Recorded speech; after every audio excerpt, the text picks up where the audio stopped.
Les amis, posez-vous la question si l'islam, ça fonctionne aussi bien, si dans les médias, on protège l'islam, on n'a pas le droit de critiquer cette religion. Il y a des lois qui enfin, on peut critiquer la religion, mais il faut faire attention. Vous voyez ce que je veux dire? Elle est quand même protégée, cette religion, son expansion en Europe occidentale. C'est pas pour rien, les amis. Posez-vous la question pourquoi l'islam se développe aussi bien en Europe, pourquoi il n'y a pas d'autres religions.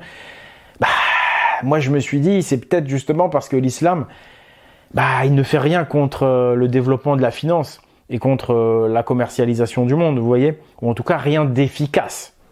Je me suis dit, c'est peut-être pour ça que l'islam marche aussi bien. Finalement, c'est peut-être une religion qui ne va pas aller contre le monde du commerce.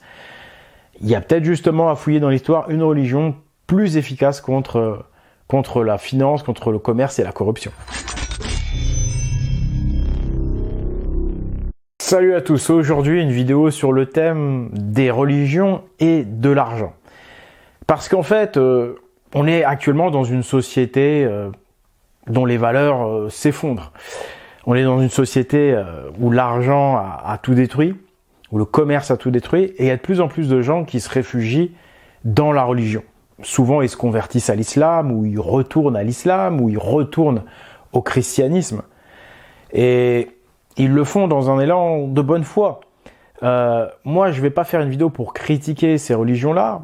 Au contraire, je vais plutôt encenser tous ceux qui cherchent justement à éviter cette dégénérescence globale de notre civilisation due au culte de l'argent, au culte du commerce qui se permet tout et qui broie même les valeurs familiales. Non, moi, cette vidéo, ça va être plutôt pour se dire, mais ok, on retourne aux vraies valeurs, on retourne aux anciennes traditions, mais pourquoi l'islam?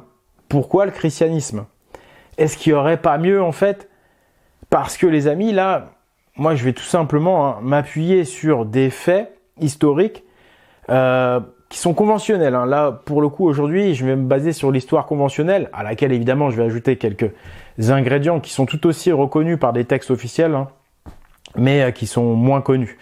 Mais surtout, voilà, dans cette vidéo, on va s'attacher à regarder l'état monétaire à chaque période historique importante et les mutations monétaires, les mutations financières qu'il y a pu y avoir dans l'histoire. Et on va voir à quel point elles sont intimement liées, ces mutations financières, non seulement à des événements historiques importants, mais aussi à des changements religieux. Parce qu'en fait, vous voulez retrouver la vérité, quand vous êtes dans une enquête policière, on dit souvent « suivez l'argent ». Mais c'est exactement ce qu'on va faire au cours de cette vidéo. On va retracer l'histoire assez rapidement. On va suivre l'argent, on va suivre les événements historiques et on va suivre les religions qui surviennent, qui surgissent ou qui s'installent. Et vous allez voir que votre lumière va s'éclairer. Il y a une logique et vous allez voir que voilà, le choix de retourner à l'islam ou au christianisme pour éviter les écueils de cette société actuelle trop commerciale, c'est un peu compliqué. Vous allez voir parce que vous allez voir que l'islam notamment est à l'origine de la société ultra financière, quoi. On va le voir. Mais bon, bref. Les amis, avant de commencer, je dois vous annoncer la sortie de ma bande dessinée, dont je suis le scénariste. Je ne suis pas le dessinateur. Le dessinateur, c'est Harald. Et d'ailleurs, je le remercie parce que j'ai oublié de le remercier dans la dernière vidéo. Merci à toi, Harald, pour tes très beaux dessins. Cette bande dessinée, elle est vraiment particulière, vraiment unique parce que j'ai fait un scénario qui inclut la véritable histoire de l'Europe, de la Gaule, de la France. C'est des événements dont on va parler là dans cette vidéo. On est en plein dans l'époque médiévale où s'est joué plutôt notre histoire, s'est joué la situation dans laquelle on est aujourd'hui, la situation dans laquelle on est, elle est due à ces événements historiques importants. Et donc dans cette BD Hasting, le Viking gaulois, vous allez vraiment retrouver la véritable histoire, mais en même temps vous allez vous amuser. Vous pouvez donner ça aux enfants autant qu'aux parents. Franchement, ça va intéresser tout le monde parce que il y a cette façon amusante de raconter l'histoire autour d'un personnage, Hasting. C'est pas du sérieux historique, c'est pas non plus du n'importe quoi. mais on va s'amuser. C'est un mélange, si vous voulez, dans le style entre Astérix et Dragon Ball. Donc vous pouvez la trouver sur espritviking.com. Commençons sans plus tarder donc cet exposé. Les amis, on va commencer directement, les pieds dans le plat, par le début. L'Empire romain. Donc on est il y a 2000 ans, à l'an 0. L'Empire romain, c'est vraiment eux qui vont détruire l'idéal de civilisation, la civilisation des vertus, la civilisation, l'âge d'or. Et là, je vais m'appuyer sur le philosophe grec très réputé, Poséidonios. Dans les textes de Poséidonios, qui est un grec qui est arrivé en Gaule peu de temps avant que César et les Romains finissent par conquérir ce territoire, Poséidonios, c'est vraiment le philosophe, vous voyez, l'idéaliste, celui qui est dans le beau, qui est très élevé dans son esprit. Et il arrive en voyant la Gaule comme une sorte de mémorial de la Grèce antique, de l'âge d'or. Poséidonios, il est nostalgique de la Grèce des philosophes, de la Grèce des vertus, de la Grèce non corrompue justement par le commerce et par l'argent, et par le luxe, etc., etc.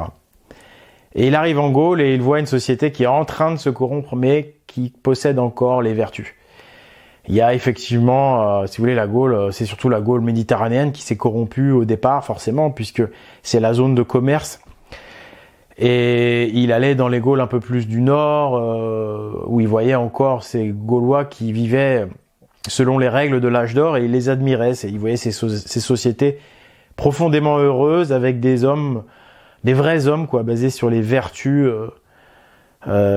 qu'il qualifie, effectivement, souvent on peut qualifier de guerrières, mais c'est surtout des vertus de justice et de vérité. Et ensuite, voilà, l'Empire romain, donc c'est lui qui ramène la monnaie. Voilà, l'argent, la finance, le commerce. Et Poséidonios nous explique comment les produits de luxe, les facilités importées par le monde romain en Gaule vont faire, je veux dire, ramollir un petit peu le mode de vie gaulois, qui était un mode basé sur la vigueur, sur de l'activité physique, c'était en fait la vie des philosophes, qui est préconisée par les philosophes. Peu de consommation d'alcool, une vue très spirituelle, mais ça veut pas dire qu'ils priaient, ça veut dire qu'ils étaient conscients du monde de l'au-delà, une vie basée sur l'activité, sur la création de choses belles, sur le beau, etc. Et donc, il nous explique, Poséidonios, comment, effectivement, le commerce, c'est vraiment, c'est une maladie, le commerce et l'argent, la cupidité, la corruption qui en émane, c'est pas nouveau, ce qu'on va voir dans ces 2000 ans d'histoire, c'est qu'il y a eu des cycles de corruption, puis il y a eu des retours à l'âge d'or, des retours au monde de la vertu. Et toujours, c'est lié à la religion, c'est toujours lié à la vie spirituelle. De toute façon, le monde de la vertu est lié à l'esprit. Et l'esprit, le mot spirituel, ça vient de spirit, esprit, donc c'est la religion. Alors moi, ce que je vais vous faire découvrir, si vous me découvrez par cette vidéo, c'est des religions alternatives aux religions monothéistes qu'on vous présente. Et donc, on va découvrir qu'effectivement, il a existé des âges d'or mus par une autre religion que la religion monothéiste abrahamique, venue du désert. Ce qui est marrant justement, c'est que vous allez voir que cette finance, c'est pas méchant de le dire, mais cette finance, cet argent, il vient régulièrement d'Orient, il vient régulièrement du monde méditerranéen. Et du monde effectivement souvent maritime, parce que le commerce, au départ, le commerce est favorisé par le monde maritime. On va voir qu'il y a aussi une corruption qui va venir de la Hollande. Je parle un peu vulgairement de la Hollande, les Pays-Bas, si vous voulez, parce que c'est des zones maritimes, portuaires, de grande envergure. C'est vraiment des zones commerciales. Donc, voilà. Fini la guerre, les gens du Nord sont plus vertueux que les gens du Sud. Ce sont des paramètres plutôt climatiques ou géographiques qui vont influer. Mais c'est vrai quand même, il faut le dire, c'est les Romains donc qui importent en Gaule et en Europe de l'Ouest la monnaie et la corruption. Ensuite, Donc le monde méditerranéen, si vous voulez. Ensuite, ce qui va se passer, c'est qu'il va y avoir une réaction de ces Gaulois qui ont refusé, de ces Celtes, de ces Germains, qui ont refusé ce monde de luxe et de commerce. Ils sont restés droits dans leurs bottes, fidèles à leur Dieu, à leurs valeurs. Ils n'ont pas accepté ce monde-là et ils se sont réfugiés dans le nord. Ils ont laissé les territoires perdus aux Romains, mais derrière, ils sont revenus. C'est ce qu'on appelle les invasions barbares. Ils sont revenus à partir du 4e siècle, 3e, même 4e siècle. Et progressivement, ils vont finir par détruire l'Empire romain d'Occident. Donc la deuxième phase, après l'Empire romain, il y a un retour d'un âge d'or. Oui, j'assume, d'un âge d'or. Avec les Mérovingiens, puisque c'est soi-disant barbares, les Francs. Les Mérovingiens, ils prennent le pouvoir en 486, où ils destituent le dernier empereur romain de Gaule, en Gaule. Et en fait, alors là, je vais m'aider un petit peu de mes petites notes. Qu'est-ce qui va se passer? Les Mérovingiens, en fait, là, il suffit de lire Wikipédia. Non, mais franchement, j'invente rien. Prenez les liens Wikipédia, tout est écrit. Quand on suit l'histoire de la monnaie, on comprend plein de choses. Sous les Mérovingiens, le commerce et la monnaie va quasiment disparaître d'Europe occidentale. C'est quand même énorme, quoi. C'est-à-dire, vous prenez l'histoire de la monnaie, la page histoire de la monnaie dans Wikipédia, elle est super enseignante. La monnaie, donc, se développe avec les Romains. Et puis, elle disparaît quasiment d'Europe occidentale avec les Mérovingiens. Cette monnaie romaine, elle va subsister dans l'Empire romain d'Orient, Byzance, les Byzantins. Donc, on est vraiment encore dans le monde oriental, où l'argent va être tenace là-bas. Mais dans le monde occidental, les barbares, les Francs de Lodovig, Clovis, si vous préférez, les Mérovingiens, vont vraiment débarrasser l'Occident de la corruption et du monde financier. On a carrément dans ce monde qu'on dit féodal, c'est l'apparition du monde dit féodal, on a carrément des restrictions du commerce. On restreint le commerce, on restreint la liberté économique. Le peuple ne connaît pas la monnaie. Alors il y a des monnaies mérovingiennes, mais elles sont réservées à la noblesse, au roi, etc. Mais c'est pas un monde basé sur le commerce. L'Occident ne commerce même pas avec le reste du monde. Ils s'en foutent. Rien à foutre de l'import-export, quoi. Pas d'import-export, on s'en fout. On est en Occident, on a tout ce qu'il faut. On a les terres les plus fertiles du monde. Pourquoi se faire chier avec du commerce? Pourquoi retourner à la corruption et à toutes les dérives du monde romain, toutes les catastrophes qu'ont produites le monde romain, comme l'esclavage. Je rappelle même que ce monde financier, c'est lui qui a créé donc l'esclavage, mais aussi le soldat, c'est-à-dire pas le guerrier. La différence entre soldat et guerrier, vous la retrouvez dans la monnaie romaine qui s'appelle le solidus. Solidus, ça veut dire solde. La solde, on payait le légionnaire romain avec une solde, avec un solidus. Donc en fait, si vous voulez, c'est pour nous mettre à l'oreille. On a commencé à acheter l'être humain. On achète des esclaves, mais on achète des soldats. S'il n'y a pas de soldat, il n'y a pas d'esclave. C'est le soldat qui capture l'esclave. Donc on achète le soldat. Le soldat est une marchandise finalement, puisque on lui donne une solde, un solidus, et il vous appartient. Il risque sa vie pour vous, pour aller capturer des esclaves pour vous, parce que vous lui donnez des solidus. Donc le soldat, il ne s'appartient pas à lui-même, il n'a pas d'esprit, il combat juste pour de l'argent. Alors que le guerrier a un esprit, il combat pour ses dieux, c'est-à-dire pour ses valeurs et ses idéaux. Donc le guerrier, c'est le barbare mérovingien, le soi-disant barbare, bien sûr. Ça, c'est un abus de langage, parce que, pour ceux qui découvrent ma chaîne, vous allez voir que comme par hasard, l'histoire actuelle, puisqu'on est dans une situation d'argent, de monnaie, elle va faire l'éloge de ce monde romain, de ce monde commercial, mais elle va discréditer toutes les périodes non commerciales sans monnaie, comme les Mérovingiens qu'on va appeler barbares, alors que pas du tout. L'art mérovingien est extrêmement raffiné. C'est pas qu'il n'y avait pas d'échange, ils étaient loin d'être arriérés, au contraire. Dans le monde mérovingien, on fait énormément d'échanges, mais c'est du troc. Et l'art mérovingien se suffit à lui-même pour montrer le développement et l'intelligence de cette société. Il y avait quand même donc quelques pièces mérovingiennes, et on peut y voir dessus ce qui ressemble à une rune odale d'Odin. Donc la spiritualité dans la société féodale, c'est le dieu Odin, c'est le dieu Thor. Féodal, déjà, c'est Féhu et Odal. C'est la première et la dernière rune de Futhark, les 24 runes du dieu Odin, dont on retrouve donc ce qui ressemble fortement à une rune Odal sur cette pièce mérovingienne. On retrouve des runes également sur les épées mérovingiennes. Ça, là, pour le coup, c'est des runes de chez runes, il n'y a pas de doute. Parce que sur la pièce, vous avez vu, c'est un arrondi. Alors, il y en a qui vont dire non, c'est pas une Odal. Pour moi, c'en est une, puisque avec les épées mérovingiennes, ça corrobore.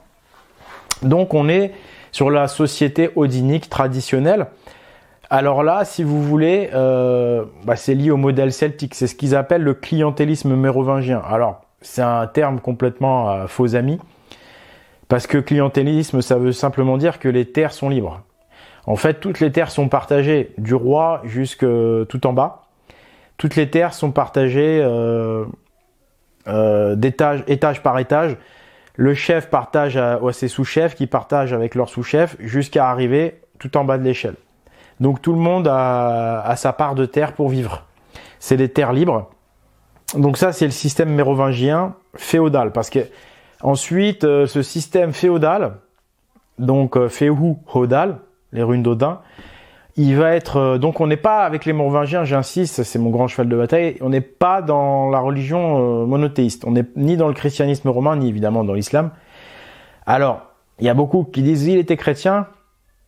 Je dis pas qu'il était anti-chrétien, mais le christianisme qu'il avait accepté, il était compatible avec l'odinisme. Donc c'était un christianisme totalement différent. Et la base de cette société restait odinique.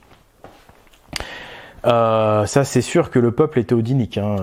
Bon bref, c'est pas le sujet du jour. Ensuite, qu'est-ce qui va se passer ? Ce modèle féodal, il va muter. C'est pour ça qu'aujourd'hui, vous faites une recherche sur féodal, on vous parle de serfs. Mais en fait, à l'époque mérovingien, il n'y a pas de texte. Toutes ces époques d'âge d'or, bizarrement, il n'y a pas de texte. Tous les textes ont été détruits, vous voyez. Qu'est-ce qui va se passer ? Il va y avoir une mutation. La monnaie, cette saloperie de monnaie va revenir. Le commerce va revenir. Par où ? Par le nord. Par la Hollande et l'Angleterre. Bah oui, parce que ça revient par les zones commerciales qui à l'époque sont maritimes. Donc la Hollande, vous avez vu, c'est un immense port à ciel ouvert. En fait, c'est un pays, c'est le port. Ce pays est un port gigantesque en fait, la Hollande. Et donc par la Hollande, par l'Angleterre, va revenir une monnaie en argent. Alors, si je fais cette vidéo, c'est aussi parce qu'il y a un article qui est sorti sur Géo, là, je vais vous mettre le lien, et il nous raconte comment en fait ils ont trouvé d'où venait cet apport en argent. Parce qu'effectivement, il n'y avait pas trop de monnaie en Europe, et tout à coup vers 670, donc fin de l'époque mérovingienne, c'est ce qui va précipiter la fin des Mérovingiens, de la monnaie argent arrive, et il arrive de Byzance, donc l'Empire romain qui a subsisté. Donc ça, c'est prouvé scientifiquement par l'article. Cet argent vient d'Orient, de Byzance. Et donc, c'est les Anglais et les Hollandais, enfin, entre guillemets, de l'époque, quoi, qui vont les ramener, cet argent, et qui vont commencer à corrompre le nord de la Gaule, avec notamment le port de Kantovik. Et surtout, le port de Dorstad en Hollande, qui devient... Dorstad, c'est une ville qui se crée, comme ça, from scratch, de par le changement politique et le choix commercial de ces élites-là, qu'on appelle les maires du palais, et les pépinides en France, c'est les maires du palais et pépinides, c'est ce qui va devenir les Carolingiens. Les Carolingiens de Carolus Magnus, Charlemagne, qui vont renverser les Mérovingiens, ils vont mettre en place une société financière, monétaire, cupide, et ces Carolingiens, je vous apprends rien, leur capitale c'était Aix-la-Chapelle. Donc c'est bien, on est bien là au niveau de la Hollande, enfin Aix-la-Chapelle c'est un peu plus au sud de la Hollande, mais vous voyez, on est vraiment dans cette zone commerciale, on va dire hollandaise. C'est de là que viennent les nobles carolingiens, les pépinides. Donc quand je vous dis que les Carolingiens sont des Romains, c'est au niveau politique. C'est au niveau, je ne vais pas dire spirituel, mais c'est vraiment au niveau politique. Leur façon de fonctionner, leurs alliances avec le système romain. C'est pas un Italien. Je suis pas en train de vous dire que Carolus Magnus est forcément un Italien. Non, les Pépinides, c'est au niveau de la Hollande. Ce qui compte pour nous, c'est l'esprit des gens et des choses. C'est pas leur race, en tout cas pas en première instance. Donc, ces Carolingiens qui viennent de cette zone, donc commencent à se corrompre. L'Europe se corrompt du coup, pour le coup là, par la Hollande. Ces Carolingiens, c'est ce qu'on appelle les maires du palais. Ils vont finir par renverser, donc grâce à la corruption, grâce aux soldats, grâce à la solde, grâce à l'argent, ils vont finir par renverser les Mérovingiens et renverser le système féodal. Donc ils vont garder à peu près le même genre de système de suzerain à vassal, mais en bout de chaîne, les gens ne sont plus des propriétaires libres, ce sont des serfs. Voilà. Ils mettent en place le système de servage parce que les Carolingiens, ils partagent pas avec les vassaux. Ils disent, toi, mon vassal, tu as le droit de jouir de l'exploitation de la terre, mais la terre m'appartient encore à moi. Vous voyez, ils les mettent en location. Vous voyez, c'est des businessmen, hein, les Carolingiens. Et au même moment, arrive le dinar. Au même moment, arrive le dinar or, en 690. Enfin, attention, les Carolingiens, c'est après. Alors, je vous fais un truc clair. Monde idéalisé, bon je l'idéalise, sans argent, féodal, mérovingien. 670, la monnaie d'argent arrive de Byzance par la Hollande. Corruption de ses élites à côté d'Aix-la-Chapelle. Ça suscite les Pépinides. Donc fausse noblesse qui va devenir les Carolingiens, qui vont prendre le pouvoir contre les Mérovingiens. Et au même moment, en parallèle, en 690, il y a le dinar qui apparaît. Bon, les Mérovingiens finissent par prendre le pouvoir à partir de, vous savez, 732, Poitiers, on y reviendra dans une autre vidéo, c'est des barres de rire comme ils ont modifié l'histoire.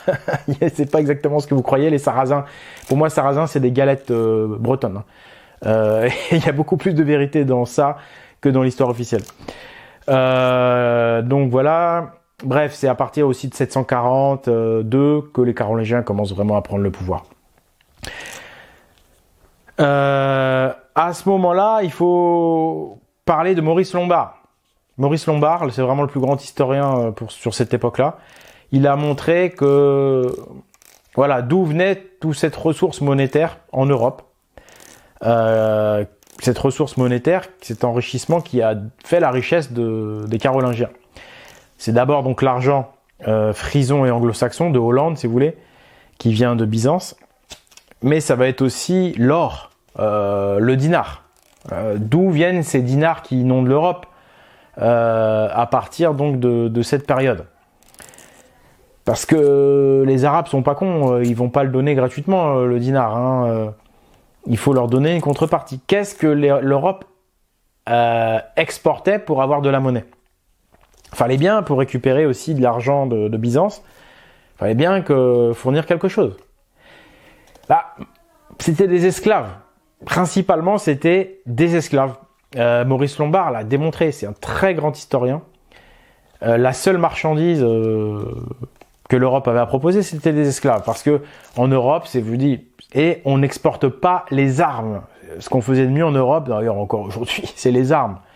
Mais on n'exporte pas les armes, un peu comme aujourd'hui, on fait attention à pas exporter les meilleures armes à l'étranger, forcément, parce que ça peut nous retomber dessus. Donc, ils vendaient pas d'épées, ils vendaient pas de choses comme ça, ils vendaient, ils avaient pas grand chose à vendre finalement, parce que comme c'était une société non industrialisée, puisque le début de l'industrie c'est l'esclave, puisqu'il n'y avait pas de machine, en Europe on n'a pas beaucoup de produits manufacturés à exporter. Donc, ça va être des rafles qui vont être faites par des pourritures de cette fausse noblesse du nord de l'Europe, là, qui vont commencer à aller attaquer les plus faibles. Donc bien souvent, dans le nord de l'Europe, il y avait des encore plus faibles, puisque plus vous allez au nord de l'Europe, plus c'est pauvre.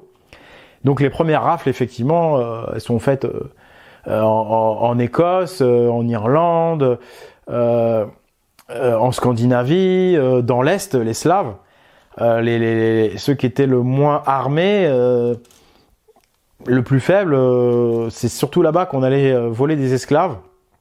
Et ensuite, ce qui s'est passé avec les Mérovingiens, c'est aussi certains Gaulois, donc certains, on va dire, fidèles aux Mérovingiens, qui vont être déportés en esclavage suite à la guerre carolingien-mérovingien.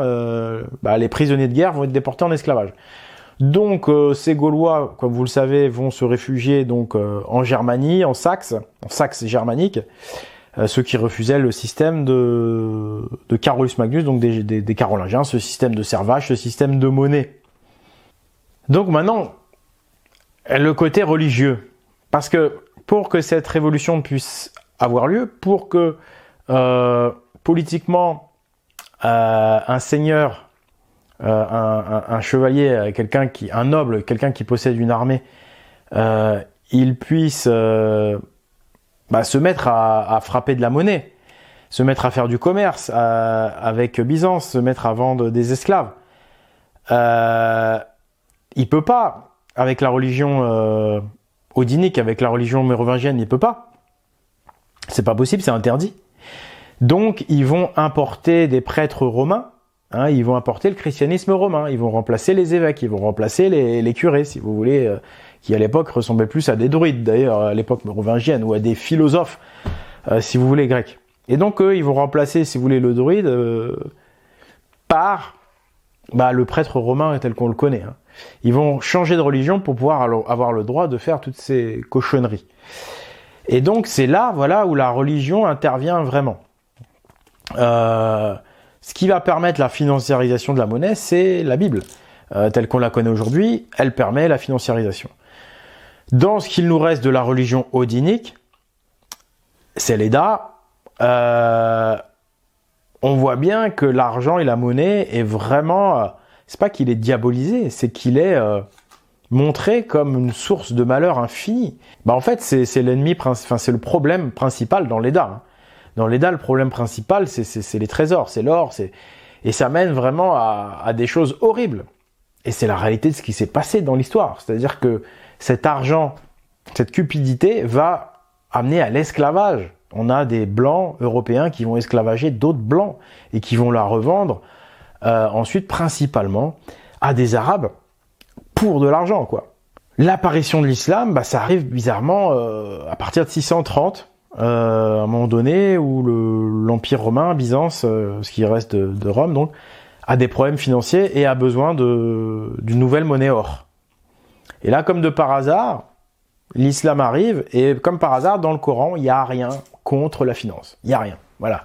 Il n'y a pas de truc contre l'argent, contre la monnaie. On dit juste, ne portez pas d'or sur vous. Oui, comme ça tombe bien. Si les guerriers musulmans ne portent pas l'or sur eux, on va pouvoir le fondre et en faire des dinars or. Oui. Donc là, c'est un point très important. C'est que l'islam a permis de détruire des temples en or, de détruire des reliques religieuses en or, dans des religions justement anti-finance, pour justement en faire de la finance. Donc l'islam apparaît vraiment comme ce qui va sauver le monde de la finance. Le monde de la finance, il a été détruit d'abord donc par les odiniques mérovingiens, pseudo-barbares. Ensuite, le monde de la finance se réfugie à Byzance, Empire romain d'Orient, et là encore, il est dans la mouise, il a des problèmes monétaires. J'ai expliqué ça sur les vidéos de ma chaîne secondaire. De toute façon, la finance, c'est des problèmes en permanence. C'est des systèmes qui sont pas viables. On peut les relancer que par la violence, que par la colonisation, que par l'esclavage ou l'hyper-exploitation de la planète Terre. C'est le cas en ce moment. Bref. Donc, il y a une crise monétaire dans l'Empire byzantin, l'Empire romain de Byzance. On a besoin d'une monnaie or, on a besoin d'une nouvelle monnaie or forte. Et ce qui va sauver ce système, finalement, c'est les conquêtes musulmanes et la création du dinar or. Parce que les conquêtes islamiques, elles sont orientées vers des pays qui sont riches en or, des pays qui ont une religion de la vertu et qui ne font pas de finance avec cet or. Ils en font des œuvres d'art. Voilà, c'est encore la religion. Cette religion-là, elle préserve de la corruption de la finance puisque elle interdit de faire de la monnaie avec l'or. Donc ils vont piller ces pays orientaux récupérer l'or, le fondre et faire du dinar. Et donc le dinar va arriver à point nommé pour sauver l'Empire romain byzantin, mais en même temps il va inonder tout l'Occident, comme on l'a dit d'abord par le nord, par Dorstad, par la Hollande, par les Carolingiens, qui n'auront rien d'autre à échanger pour avoir du dinar or que de l'esclave. Et donc là on a, je pense, le point le plus important de l'histoire de l'Occident. Si on ne connaît pas ça, on ne comprend rien à l'histoire, on ne comprend pas où on est actuellement, on ne comprend pas ce qui se passe aujourd'hui. Mais là donc, on en est là, à ce moment de l'histoire. On a donc ces dinars or qui commencent à rentrer en Europe par ces noblesses, ces fausses noblesses. Donc il n'y a pas que les Carolingiens, il y a aussi, vous savez, le roi Offa d'Angleterre actuelle, c'est-à-dire à l'époque c'était la Mercie. Le roi Offa de Mercie, il a carrément fait frapper, il a fait modifier les dinars. Il a pris des dinars, si vous voulez, et avec dessus il y a écrit gloire à Allah, hein, il y a écrit la profession de foi musulmane. Et il a mis dessus son sceau, roi Offa, avec donc les lettres arabes liées à la religion musulmane. Donc c'est vraiment en fait l'Europe qui va petit à petit basculer à cause de la solde, à cause des soldats recrutés à l'étranger d'ailleurs, parce que c'est difficile de recruter du soldat en Gaule où tous les gens ont de la vertu. Et donc la plupart des armées qui viennent pour aider les Carolingiens, elles sont pas gauloises. Hein. Elles sont pas gauloises. Et d'ailleurs les Arabes à Poitiers, si vous regardez 732 Poitiers, on dit que Charles Martel a expulsé les Arabes. Enfin en fait il a battu les Sarrasins. Sauf que dans les textes arabes, la seule bataille qu'il y a eu à cette époque à Poitiers a été gagnée par les Arabes. Elle n'a pas été perdue. C'est là où il faut savoir que Sarrasins et Arabes, ça n'a rien à voir. Hein. Les Sarrasins, c'était des Odiniques, plutôt ceux de l'ouest, de Bretagne. Bref. Donc voilà, on a un monde qui se corrompt et on a des résistants qui, encore une fois, vont se réfugier sur les terres pas encore dans les mains de l'Empire, à savoir en Saxe germanique, puis finalement en Scandinavie, puisque Carolus Magnus va venir leur casser les pieds jusqu'en Germanie, une guerre qui durera 30 ans hein, quand même. Et donc les survivants, des êtres très spirituels, ils vont se réfugier en Scandinavie et ils vont attendre en gros une génération pour refaire des enfants, parce qu'il y a eu beaucoup de morts pendant la guerre de Saxe, beaucoup de morts, beaucoup de gens exterminés, le génocide de Verdun en 782. Et donc ces porteurs de la sciation de la vertu, anti-finance, ils vont repartir de Scandinavie à un moment donné où ils vont le faire intelligemment, et à un moment donné où l'empire carolingien s'effrite déjà un peu, parce que ces civilisations basées sur l'argent, elles sont toujours très fragiles de toute façon, instables en tous les cas, plus exactement. Et donc c'est ce qu'on appelle les invasions vikings. Les invasions vikings, elles viennent de là. Et voilà, les effets des invasions vikings, je l'ai montré dans Esclaves vikings contre dinars, ça a été de détruire la route des esclaves. Ils ont détruit la route de la traite des esclaves, qui partait donc de Dorstad pour aller jusqu'à Perpignan, enfin jusqu'en Espagne musulmane, surtout en passant par cette région de Perpignan ou en passant par le port de Marseille pour rejoindre directement le port de Marseille et rejoindre l'Espagne par la mer, ou rejoindre le monde arabe, le monde oriental, c'est-à-dire Babylone, Bagdad. Donc ça on le sait, c'est pas le sujet de la vidéo. Mais pour vous dire donc ensuite ces Vikings vont attaquer donc tous les ports commerciaux carolingiens et arabes. Ils vont détruire des tas de ports d'enclaves musulmanes en Espagne, et pas qu'en Espagne. Ils vont détruire tout ce système commercial. Ils vont libérer beaucoup d'esclaves, évidemment, puisque tous ces esclaves libérés ils rejoignaient généralement le rang des Vikings, du coup. Donc le phénomène viking, c'est un phénomène religieux, puisque c'est la religion d'Odin. mais c'est aussi un phénomène surtout politique, c'est une révolte des esprits libres et du peuple contre le système d'esclavage. Et donc, ce qu'on observe par rapport à notre fil conducteur, c'est-à-dire l'histoire de la monnaie, c'est qu'à partir donc du Xe siècle jusqu'au XIIe siècle, il y a un renouveau du féodalisme. Donc le féodalisme bien compris, féodal, féodal, c'est-à-dire la société odinique où les terres sont partagées, mais ce sont des terres libres, c'est-à-dire on n'a pas de serfs en bas de l'échelle. Et on n'a pas d'échange pécunier entre le suzerain et le vassal. On a des échanges, mais c'est pas des échanges monétaires. Et on est donc propriétaire jusqu'en bas de l'échelle. Et donc ce système féodal, il va revenir entre le Xe et le XIIe siècle. Et on a à cette période, donc post-viking, également une dilution de l'autorité centrale.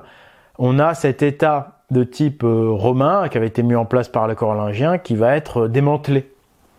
On a une vraie baisse de l'autorité de l'État central qui oppressait aujourd'hui, entre le Xe et le XIIe siècle, donc retour du féodalisme traditionnel, le vrai, sans les serfs, qui lui du coup va remplacer à nouveau le système romain.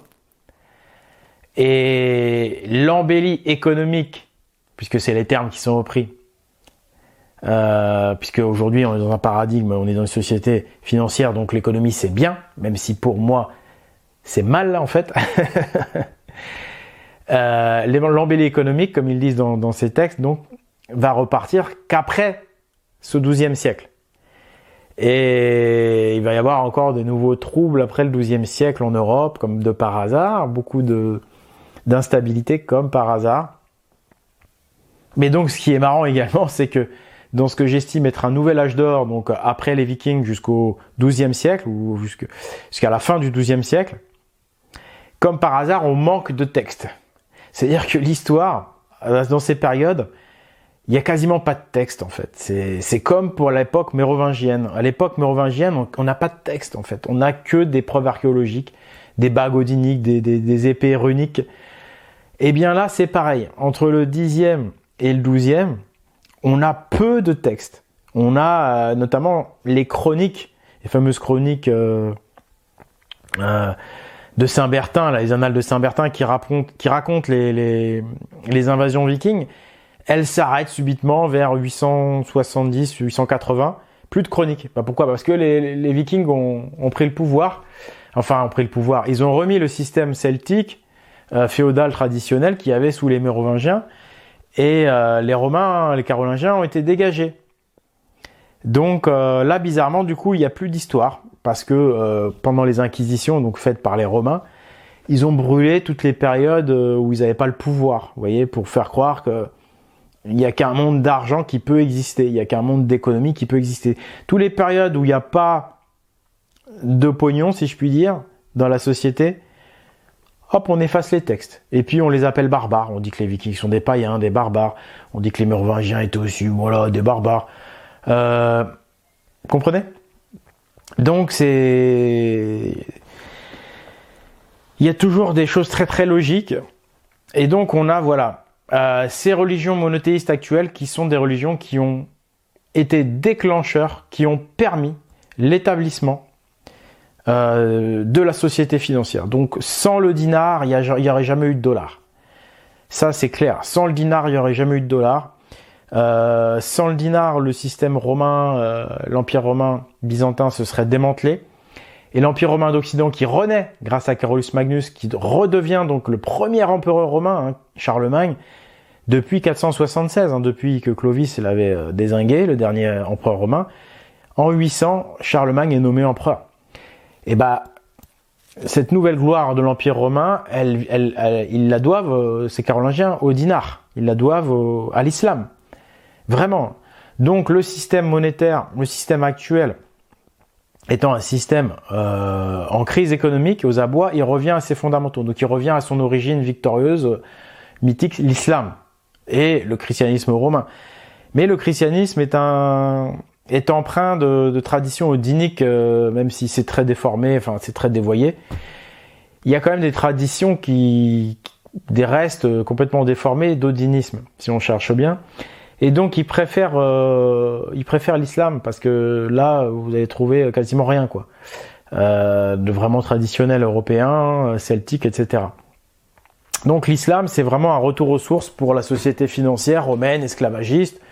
Vous le savez, il y a des gens qui font du très bon travail, comme Agidou Kacha ou comme je sais plus qui, Jacques Le Fou, qui vous montrent par A plus B que c'est une religion qui est esclavagiste et tout. Enfin bref. Et puis bon, il y a rien contre la monnaie. Alors ça, il y a peu de gens qui font ce travail-là, tout simplement parce que on nous présente comme religion que les religions abrahamiques, toutes les religions abrahamiques sont pour la monnaie, pour la finance. Moi, j'arrive et je vous montre que non, il y a eu des religions qui étaient contre la finance au point d'interdire la monnaie, ou en tous les cas de restreindre le commerce, restreindre l'usage de la monnaie, au point d'inciter les gens à faire des monuments en or. Voilà. Donc les fameux temples en or à Inca, c'est issu de cette tradition originelle qui est une alternative à la civilisation commerciale et financière dans laquelle nous vivons. Oui, mais pour combien de temps ? La loi des cycles. Donc cette ancienne tradition qui renaît sans cesse, même sans texte, c'est la seule alternative en fait. Donc en tout cas, selon mon opinion, là, si vous voulez vraiment résister à l'effondrement des valeurs, au commerce et à tous les vices du commerce, revenez vers la tradition, la religion originelle. En Europe, c'est Odin. Sur chaque autre continent, vous avez la vraie religion qui est là en sommeil. C'est celle qui a construit généralement les plus beaux temples, les plus belles œuvres culturelles. Généralement, elles viennent de cette religion. Voilà. On peut finir en disant que voilà, les cathédrales justement gothiques qui arrivent à la fin du XIIe, qui commencent déjà début XIIe, sont construites sur la fin de cet âge d'or. Et donc ils se sont dit voilà, ils ont senti que le vent allait encore tourner, que la corruption allait encore revenir. Donc ils se sont dit tant qu'à faire, on va construire des cathédrales pour qu'on n'oublie pas cet âge d'or. Vous voyez le truc ? Et aujourd'hui, c'est grâce à ces cathédrales, si je peux avoir ce discours-là, parce que c'est vraiment elles qui m'ont permis, voilà, de me rendre compte, de conscientiser toutes ces choses-là, quoi. Voilà, j'espère que cette vidéo vous aura plu. Je vous rappelle encore une fois qu'on est dans une société financière, donc je travaille énormément sur le prochain film. Ça coûte excessivement cher à produire tout ça, mais voilà, moi je fais tout ça sans rémunération. Donc je remercie tous ceux qui me permettent de vivre quand même, parce que je dis pas que je touche pas de rémunération. Je dis que je suis pas rémunéré en tout cas comme un salarié. Si j'arrive pas à avoir des Tipeee, avoir des tips ou à vendre des produits, je peux pas vivre, je peux pas faire ce travail. Donc je vous rappelle encore la bande dessinée Asting le Viking gaulois. Ça va parler de cette période dont on a parlé. Je vous rappelle également ma marque de bijoux Emeraude. C'est les premiers bijoux en argent massif français certifiés avec les normes françaises, avec un poinçon français. Enfin la première marque spécialisée Viking, je précise. C'est une marque française spécialisée Viking, celtique, tradition, religion originelle, anti-pognon. Exclusivement donc sur espritviking.com. C'est ce qui me permet de faire ces vidéos, c'est ce qui me permet de vivre dans ce monde pour pouvoir justement vous montrer. Regardez là-bas, regardez pas mon doigt, hein, comme on dit. Faut pas regarder la lune faut pas regarder mon doigt quand je montre la lune. Je vous montre la direction de la lune, mais derrière la lune, vous savez, il y aura le soleil qui va revenir. Je fais référence évidemment au prochain film, l'analogie, l'allégorie avec le dieu solaire qui va revenir, le code des pyramides 2 que je travaille dur et qui va être vraiment super. Ça va vraiment, je pense, proposer à tout le monde un moyen de sortir de tout ça, quoi. Voilà, écoutez, je crois que j'ai fait le tour. Je vous fais une bise. J'espère que cette vidéo vous aura plu. Allez. Je vous fais la bise et à bientôt. Au revoir. Stoleg pour la vérité et la justice.